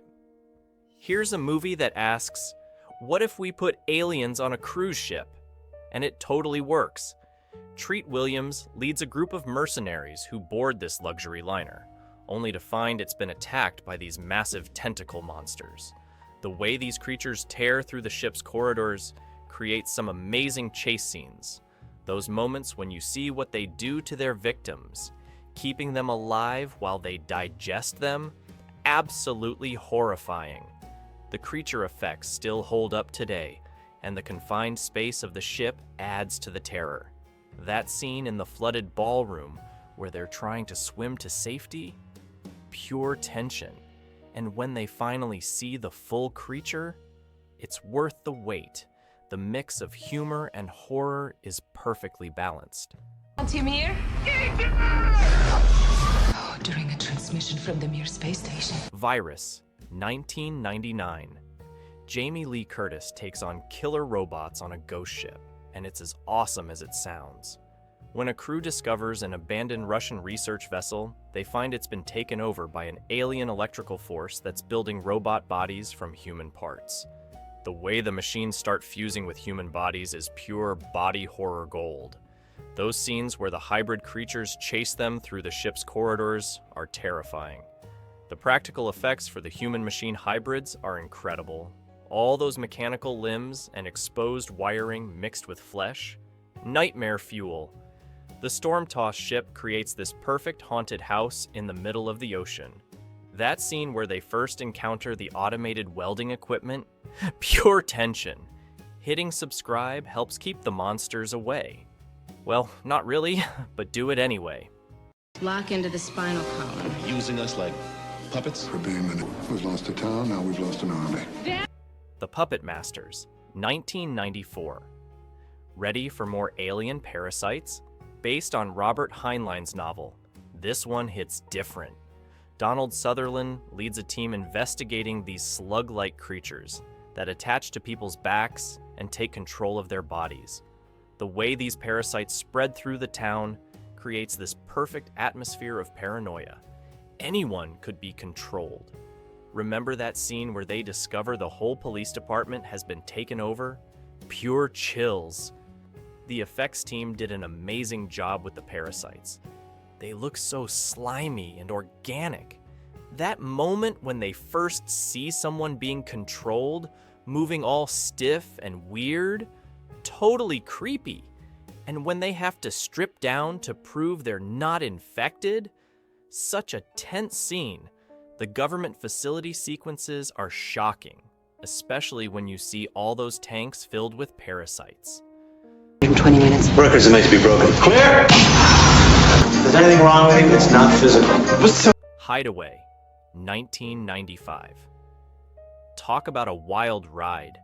Jeff Goldblum plays this guy who dies for a few minutes and comes back with a psychic connection to a serial killer. The way they show the killer's visions is so trippy. All these swirling colors and warped perspectives that really mess with your head. The scenes where Goldblum suddenly gets pulled into the killer's mind while doing normal things like driving are super intense. And when he starts seeing through the killer's eyes while the murders are happening, absolutely terrifying. The effects might look dated now, but those psychic sequences are still really effective. That scene in the amusement park at the end, pure 90s horror gold. Plus, it's Jeff Goldblum bringing his unique style to a horror role. What's not to love? Quick debate time. Which setting is scarier? A monster-filled cruise ship or an alien-infested space station? Battle it out in the comments. Lebende Haut herzustellen aus Metall und Gewebe. Experimente an gefrorenen. Project? Metal Beast, 1995. Get ready for this. It's a movie about a werewolf created by military experiments. When they try to combine werewolf blood with military technology, they create this unstoppable metal-skinned werewolf. The practical effects for the metal werewolf are actually pretty impressive for a low-budget 90s film. Those scenes where you can hear its metal claws clicking on the floor as it hunts, super creepy. Barry Bostwick plays this scientist trying to stop his creation, and he totally commits to the crazy premise. The laboratory scenes where they're trying to contain the creature are intense, especially when it starts climbing on the walls with its metal claws. That moment when they realize bullets just bounce off its metal skin, pure panic. The whole movie has this great B-movie charm that makes it so fun to watch. 2. Paranoid people with guns are a menace to society. We gotta get bigger guns! It ain't no push. Split Second, 1992. Rutger Hauer stars in this cyberpunk horror set in a flooded, futuristic London. He plays this burnt-out cop hunting a monster that rips out its victims' hearts. The rain-soaked, neon-lit streets create this perfect dark atmosphere, and Hauer brings his unique intensity to the role. That scene where they first find the creature's lair in the flooded subway tunnels, absolutely chilling. The way the monster toys with the police, leaving clues and stolen hearts, adds this creepy serial killer element to the creature feature format. Those moments when you catch glimpses of the monster in the shadows or reflected in the floodwaters are super effective. The final showdown in the flooded underground station is pure adrenaline. Plus, the buddy cop dynamic between Hauer and his partner adds some great moments of humor. Without You're in the game, man. You're in control. more Hamilton and Hayden, it's real. You're what? Brain Scan, 1994. Here's a perfect slice of 90s virtual reality horror. Edward Furlong plays this teenager who tries an interactive horror video game called Brain Scan, but the game starts affecting reality. The main villain, the Trickster, is this perfect mix of Freddy Krueger and a video game boss, played with such creepy energy by T. Ryder Smith. Those scenes where reality starts glitching between the game world and real world are so trippy. The way the Trickster pops up in the real world, eating snacks and causing chaos, is both terrifying and kind of hilarious. That moment when Furlong realizes he might have actually committed murder while playing the game, pure dread. The whole movie captures that 90s fear of new technology perfectly. Plus, it has some killer practical effects.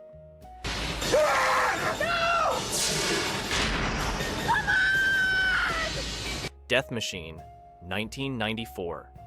Brad Dourif absolutely steals the show in this cyberpunk nightmare. He plays this totally unhinged weapons designer who creates a killer robot called the War Beast. When things go wrong at the weapons company, this massive mechanical monster starts hunting people through the building. The War Beast design is so cool, like a mix between Alien and the Terminator. With these massive metal claws and thermal vision, those scenes where you can hear it moving through the ventilation system, pure tension. The whole movie has this great, dirty, industrial feel that really sells the near future setting.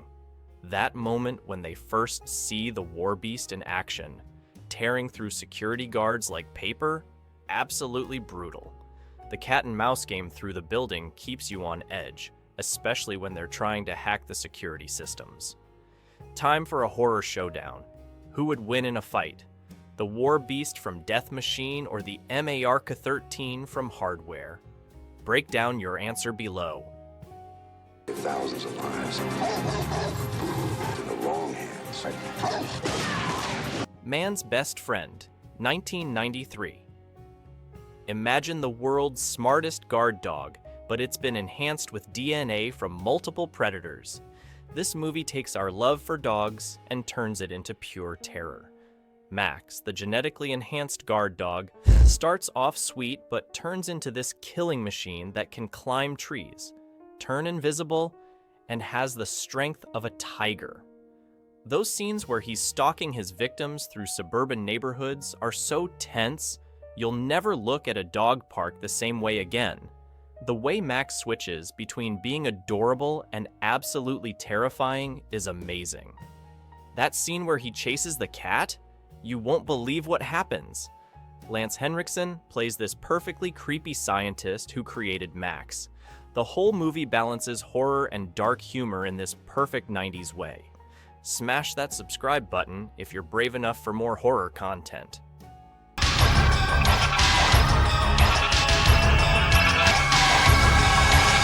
Dark City, 1998. Get ready for a mind bender. Every night at midnight, everyone in the city falls asleep except our hero, who discovers these creepy pale guys called strangers rearranging reality.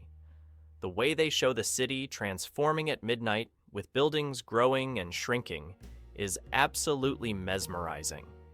Those scenes where the strangers float through the air in their black coats, pure nightmare fuel. The movie creates this perfect noir atmosphere with its perpetual night and twisted architecture. That moment when Rufus Sewell realizes his memories might not be real, total psychological horror. The underground lair of the strangers, with all those clockwork machines controlling the city, is so creepy. And when they start tuning, using their powers to warp reality, it's like a dark science fiction ballet. There's something real. Mind Warp, 1992. Bruce Campbell stars in this post-apocalyptic nightmare where people escape reality through a virtual world called the Dreamscape. When our hero gets kicked out of this virtual paradise, she discovers the real world is full of underground mutant cannibals. The practical effects for the mutants are gloriously gross. All these twisted, deformed creatures living in underground tunnels. Those scenes in the mutant caves are pure horror gold, especially when they reveal what they do with their captives. The contrast between the clean virtual world and the grimy reality is perfect. That moment when they discover the truth about the protein farms, absolutely horrifying. Campbell brings his unique charm to this dark role, and Angus Scrim from Phantasm shows up as this creepy mutant leader. Before you go, what's the most underrated 90s sci-fi horror movie that deserved a sequel? Share your picks, and let's start a petition.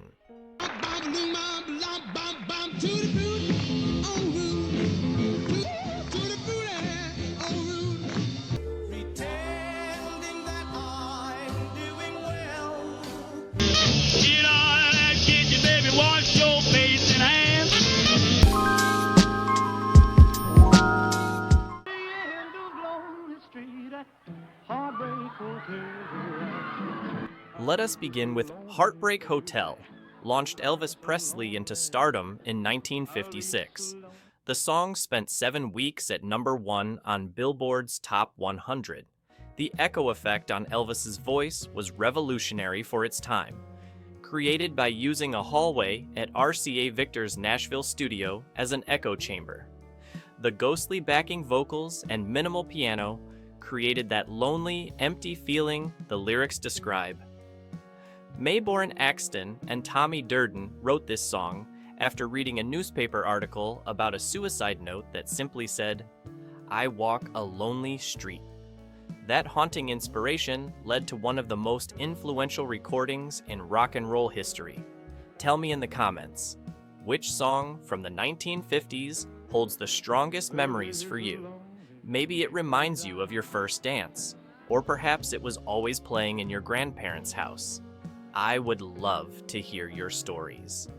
There stood a log cabin made of earth and wood, where lived a country boy named Johnny B. Good, who never... Johnny B. Good by Chuck Berry, released in 1958, revolutionized rock and roll guitar playing.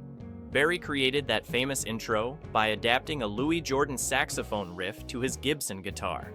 The lyrics tell the story of a country boy who could play the guitar just like ringing a bell. Berry based the character partly on himself, changing the original colored boy to country boy to help the song reach a wider audience. The driving rhythm and that unforgettable guitar sound influenced countless musicians who followed. Every time that opening riff starts, you can picture Chuck doing his signature duck walk across the stage.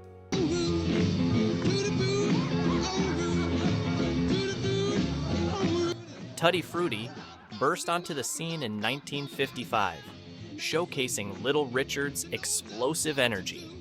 The original lyrics were too risque for the times, so songwriter Dorothy Labastri helped clean them up for radio play.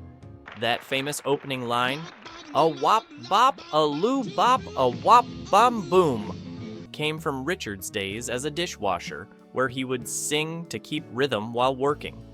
The song was recorded at Cosimo Matassa's studio in New Orleans, and they captured the magic in just 3 takes. Producer Bumps Blackwell knew they had something special when he heard Richard's powerful piano playing combined with that unforgettable vocal delivery. Tell me in the comments, what's your earliest memory of hearing this song? Was it at a special event, or maybe playing in your parents' car? I want to hear your story. And life is like a song. At Last, by Etta James, released in 1960. Technically falls just outside our decade, but it was recorded in 1959, so let us include this timeless masterpiece. Mac Gordon and Harry Warren originally wrote this song in 1941 for a Glenn Miller film, but Etta James made it eternally her own. The lush orchestration from Riley Hampton creates a perfect backdrop for Etta's rich, emotive voice. When those strings sweep in at the beginning, it sets the stage for one of the most romantic recordings ever made. Leonard Chess of Chess Records knew this would be the song to help Etta cross over to mainstream success. Pretending that I'm doing well. The Great Pretender, by the Platters, released in 1955, showcases what perfect vocal harmony should sound like. Buck Ram wrote this song in the bathroom of the Flamingo Hotel in Las Vegas. Inspiration can strike anywhere. Lead singer Tony Williams' dramatic delivery made the song especially memorable, while the rest of the group provided those smooth, supporting harmonies. The production by Ram was innovative for its time, using multiple vocal overdubs to create a richer sound. This technique would influence vocal group recordings for years to come. Why do fools fall in love? Why do birds sing? Why Do Fools Fall in Love came out in 1956, recorded by Frankie Lyman and the Teenagers. Frankie was just 13 years old when he recorded this hit. The song was written by Lyman along with Herman Santiago and Jimmy Merchant, though there were later disputes about the credits. The combination of Lyman's youthful soprano voice and the group's tight harmonies created something truly special. Morris Levy of G Records recognized the hit potential immediately. The track was recorded at Bell Sound Studios in Manhattan, with Jimmy Wright's saxophone adding that perfect touch to the arrangement.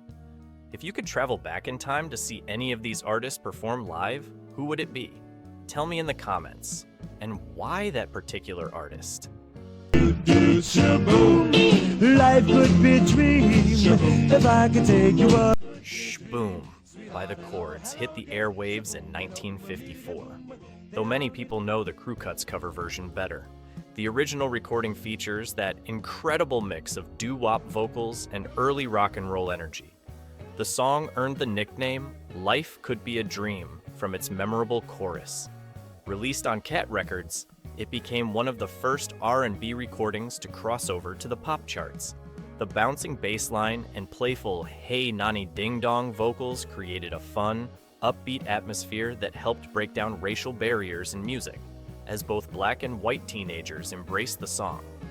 Shark bait has such teeth, dear.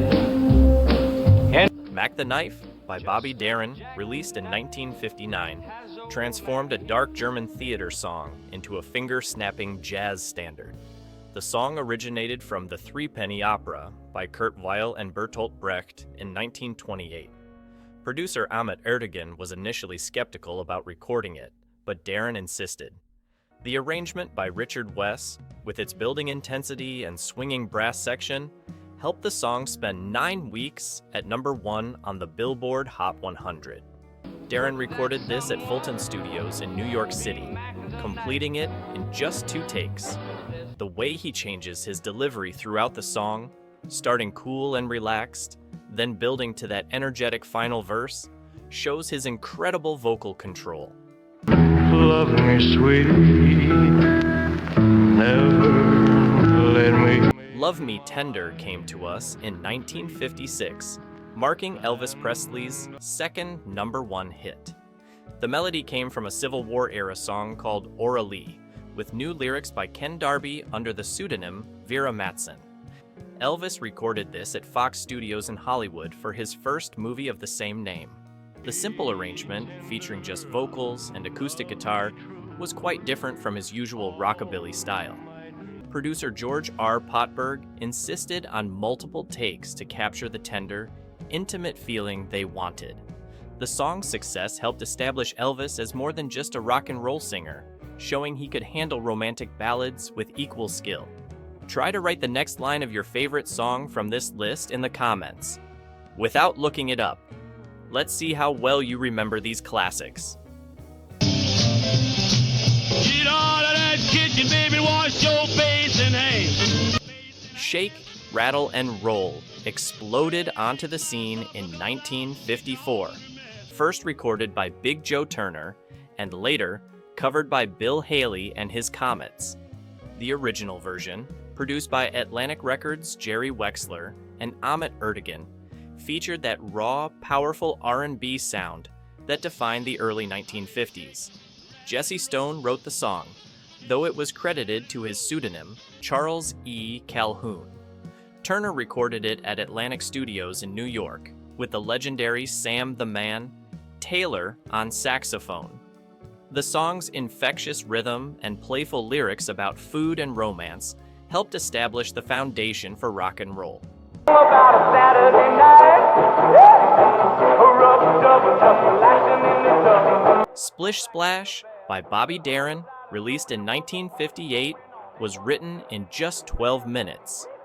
Murray the K bet Darin that he could not write a song that started with the line, "Splish Splash, I was taking a bath." Darin proved him wrong and created this novelty rock hit. The song was recorded at Atlantic Studios in New York, with Tom Dowd engineering the session. The sound effects of running water and a rubber duck were added for extra fun. Producer Jerry Wexler helped create that perfect balance of silly lyrics and serious rock and roll energy, making it impossible not to smile when you hear it. Baby, won't you squeeze me once? Put Your Head on My Shoulder by Paul Anka came out in 1959. Anka wrote this romantic ballad himself at just 18 years old. Don Costa's lush orchestral arrangement perfectly complemented Anka's sincere vocal delivery. The song was recorded at RCA Victor's Studio A in New York, known for its wonderful natural reverb. The production team used the studio's echo chamber to create that dreamy atmosphere that wrapped around Anka's voice. That combination of teenage romance and sophisticated production helped the song reach #2 on the Billboard Hot 100. Was there a special song from this list that your parents or grandparents always played? Share that memory in the comments. I love hearing these family stories. Clock, 12 o'clock, rock, we're gonna rock around the clock tonight. Put your glad rags on, join me. Rock Around the Clock by Bill Haley and his Comets, released in 1954, was not an immediate hit. Written by Max Friedman and James Myers, the song initially appeared as a B-side. Producer Milt Gabler recorded it at Pythian Temple Studios in New York City, capturing that energetic performance in just 2 takes.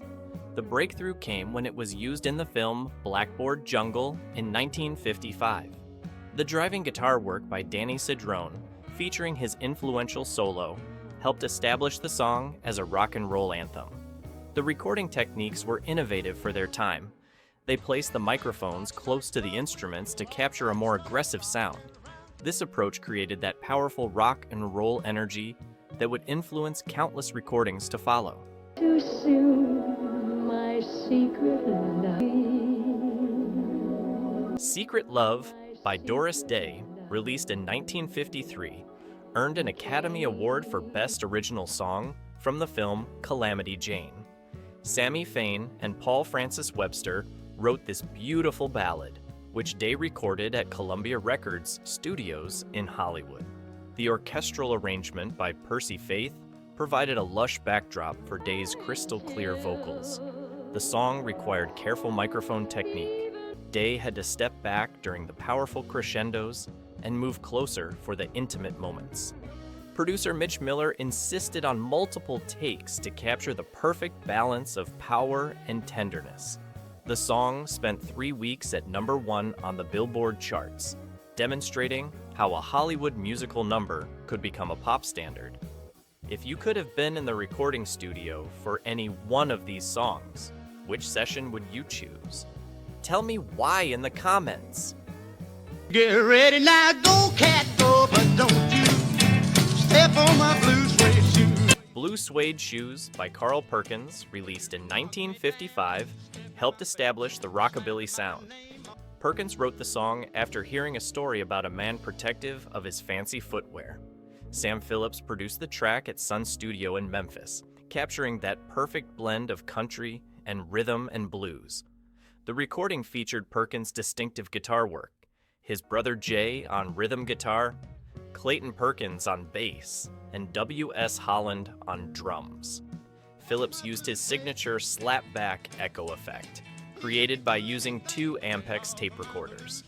This technique gave the record that distinctive Sun Studio sound that helped define early rock and roll. The song reached #1 on the country charts and #2 on the Billboard Hot 100. 16 coaches long. Mystery Train by Elvis Presley, released in 1955, was recorded at Sun Studio in Memphis. The song was originally performed by Junior Parker, but Sam Phillips helped Elvis create a completely new arrangement. The recording featured Scotty Moore's innovative guitar work and Bill Black's driving bass line. Phillips captured the performance using his minimal recording setup, just 3 microphones and his signature tape delay effect. The echo on Elvis's voice and Moore's guitar created that haunting sound that made the track so memorable. This recording represents the perfect blend of country, blues, and early rock and roll that defined the Sun sound. Even today, many consider this one of Elvis's finest performances from his Sun Records period.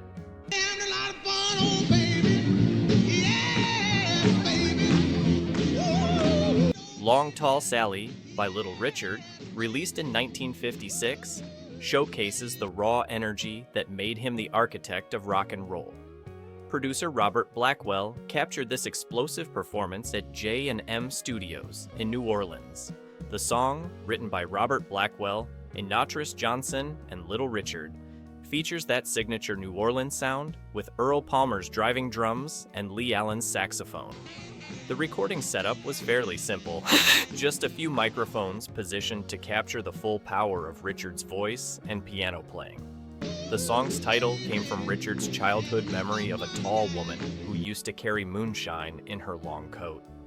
The infectious energies and Richard's incredible vocal performance helped the song reach #6 on the Billboard Hot 100.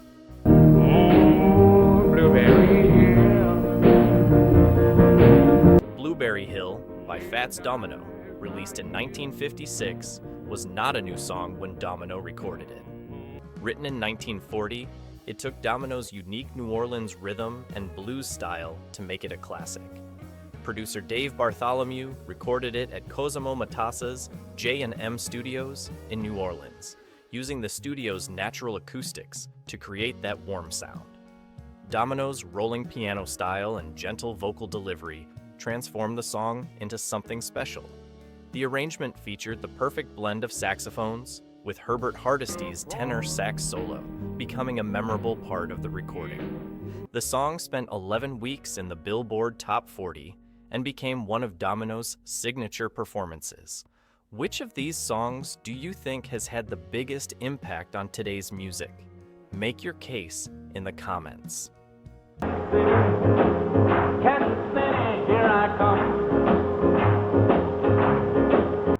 Kansas City by Wilbert Harrison, released in 1959, took a Lieber and Staller composition to #1. Producer Bobby Robinson recorded it at Bell Sound Studios in New York City, capturing that perfect mix of rhythm and blues and early rock and roll. The memorable guitar riff came from Wild Jimmy Spruill, while session musician King Curtis added the saxophone parts. The recording was remarkably simple. Just Harrison's voice and piano, guitar, drums, and saxophone. Yet this stripped-down arrangement helped create one of the most influential recordings of the decade. The song's success inspired numerous cover versions and helped establish Kansas City as a significant location in rock and roll mythology. Charlie Brown, he's a clown. That Charlie Brown. Charlie Brown by the Coasters, released in 1959, showcases the playful storytelling style of songwriters Lieber and Stoller. Producer Jerry Lieber recorded this at Atlantic Studios in New York, featuring King Curtis on saxophone and Mike Stoller arranging. The song's character became an instant cultural icon, the lovable class clown who was always in trouble. The call-and-response vocals between lead singer Cornell Gunter and the rest of the group created that perfect comic timing. The saxophone riff by Curtis became one of the most recognizable instrumental hooks in rock and roll. The recording demonstrates the Coasters' ability to blend humor with sophisticated rhythm and blues arrangements. Enough to dance and sing, old enough to get that swing, past 16. 17 by Boyd Bennett and His Rockets, released in 1955, captures the essence of teenage life in the 50s. Recorded at King Records in Cincinnati, producer Ralph Bass helped create that driving rock and roll sound. The song's celebration of youth and cars resonated perfectly with the emerging teenage culture. The arrangement featured a honking saxophone by Sam the Man Taylor and dynamic piano work by Bennett himself. The recording setup used multiple microphones to capture the full band sound, with special attention paid to the rhythm section. This technique helped create that powerful rock and roll energy that made teenagers want to dance. The song reached number 5 on the Billboard Hot 100 and became an anthem for youth culture. Give me your 3-word review of your favorite song from this list in the comments. Just 3 words to capture why it's special to you. And there you have it, friends. 20 incredible songs that helped shape the sound of the 1950s. Remember to like, subscribe, and share your favorite memories in the comments below. Until next time, keep the music playing and the memories alive.